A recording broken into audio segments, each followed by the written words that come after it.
अस्सलाम वालेकुम, वेलकम है आप सबका रेडियो चनार 90.4 एफएम में। मैं हूँ आरजे दीबा और हमेशा आप मुझे सुन पाते हैं शो चनार बीट्स में मंडे टू सैटरडे 3 से लेकर 6 बजे तक। और इस टाइम आप मुझे देख रहे हैं रेडियो चनार के डिजिटल हैंडल्स पर।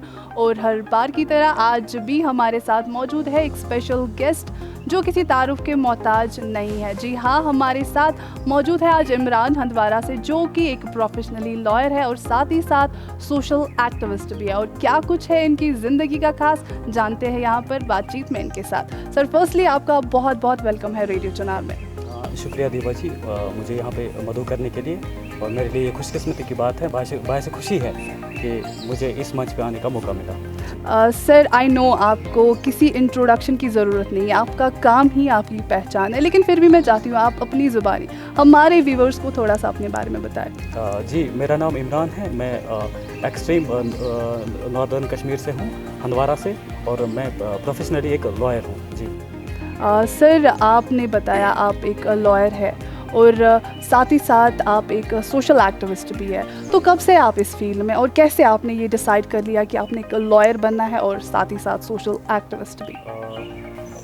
वे बैक इन 2009 से मैं मुझे बहुत सारे ऐसे कुछ ये इवेंट्स लाइफ में हुए जिनकी वजह से मैंने सोचा कि मैं सोशल एक्टिविज्म पे फोकस करूं। फिर धीरे धीरे मुझे लगा कि नहीं, सबसे पहले मुझे खुद को थोड़ा सा एम्पावर करना चाहिए, सो डैट कि मैं लोगों को एम्पावर कर सकूं। जी। तो फिर मैंने लॉ जो है यही एक फील्ड था कि जो मुझे चूज़ करना था, जहाँ पे मैं सोसाइटी के लिए कुछ कर सकूँ। जी सर, आप एक लॉयर है और साथ ही साथ सोशल एक्टिविस्ट भी। तो लॉ और सोशल एक्टिविज्म का आपस में क्या कनेक्शन है? लॉयर्स को असल में बोलते हैं सोशल इंजीनियर्स। जी हाँ, तो लॉयर्स ही है, लॉ ही है जो एक सोसाइटी को बैलेंस करता है। जी जी जी सर, अगर मैं आपकी अचीवमेंट्स की बात करूं, being a lawyer, being a social activist, आपकी सबसे बड़ी अचीवमेंट क्या है लाइफ में अब तक? बीइंग अ लॉयर मेरी अचीवमेंट्स ये है कि मेरे जो क्लाइंट्स हैं जो एक बार जाते हैं वापस आते हैं, तो मेरे लिए वो बहुत ही बड़ी अचीवमेंट रहती है। और सोशल एक्टिविज्म में मेरी ये अचीवमेंट रही है कि कुछ स्टूडेंट्स ऐसे हैं जिनको मैंने टाइमली, मैंने नहीं, अब दूसरे लोग और भी थे, there are good people out there, जिनकी वजह से मैं थोड़ा मीडिएटर बन गया उस टाइम उनकी स्टडी में। तो वो आज कहीं ना कहीं काम करते हैं, वही मिशन, कुछ सोशल वर्क फील्ड में है, कुछ इंजीनियरिंग में है, तो वही काम वो करते हैं। तो मेरे लिए ये बहुत ही बड़ी अचीवमेंट है कि मैं किसी के काम आ सका। जी सर, एज अ लॉयर आपने बहुत सारे केसेस लड़े होंगे, तो कोई ऐसा केस जो बहुत ही ज़्यादा मेमोरेबल रहा हो आपके लिए और जो आप यहाँ पर हमारे व्यूअर्स के साथ यहाँ पर शेयर करना चाहें? हाँ, एक ये था कि एक केस आया था मेरे पास। उनको बहुत सारों ने रिप्रेजेंट किया था कोर्ट में, लेकिन उनको थोड़ा सा इशू ये हो रहा था उनको कि जब एक बार उनको लॉयर, मेरे कोलीग्स हैं वो सारे लॉयर्स, तो यूजुअली हमारे प्रोफेशन में ये चीज़ें नहीं होती है, बट कहीं ना कहीं उनको हिंड्रेंस हो रही थी दूसरी बार उनको रिप्रेजेंट करने में। तो फिर उन्होंने, मतलब पूरे कोर्ट में वो फिर किसी को उन्होंने कंसल्ट किया, तो उन्होंने उनको मेरी रेफरेंस दी, तब वो मेरे पास आ गए। तो उनके हिसाब से I was the last hope, तो मैंने उनको रिप्रेजेंट किया। तो वो मेरे लिए बहुत ही, मतलब एक अचीवमेंट सी है, मेमोरेबल केस है। तो मैंने उनको फिर रिप्रेजेंट किया उस टाइम, है ना, डिबारिंग दीज हिंड्रेंसेस। जी सर, अगर मैं आपकी हॉबीज़ की बात करूं, इसके अलावा आप किस फील्ड में ज़्यादा इंटरेस्टेड है? हॉबीज़ में मेरा ज़्यादा है एडवेंचर टूरिज़्म, ट्रैकिंग, कैंपिंग वगैरह। सोलो ट्रैवल मैं करता हूँ। ट्रैवलिंग आपको बहुत ज़्यादा ट्रैवलिंग ज़्यादा पसंद है। मेरी हमेशा ये कोशिश रहती है कि मैं दूसरी जगहों पे जाऊँ, वहाँ से आइडियाज़ जनरेट करूँ। तो मेरा असल में वही है कि मैं कहीं और से आइडिया लाऊँ तो इम्प्लीमेंट करूँ अपनी सोसाइटी जहाँ पे मैं रहता हूँ। वहाँ के लोग जो हैं, they are very less privileged people.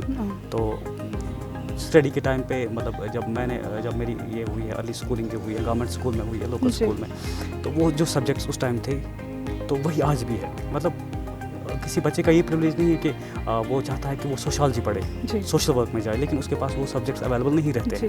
तो मेरी ये कोशिश रहती है कि मैं कोशिश करूं कि उनको अपनी चॉइस का ये मिले, तो वो ना फोर्सड ये सिस्टम ना हो।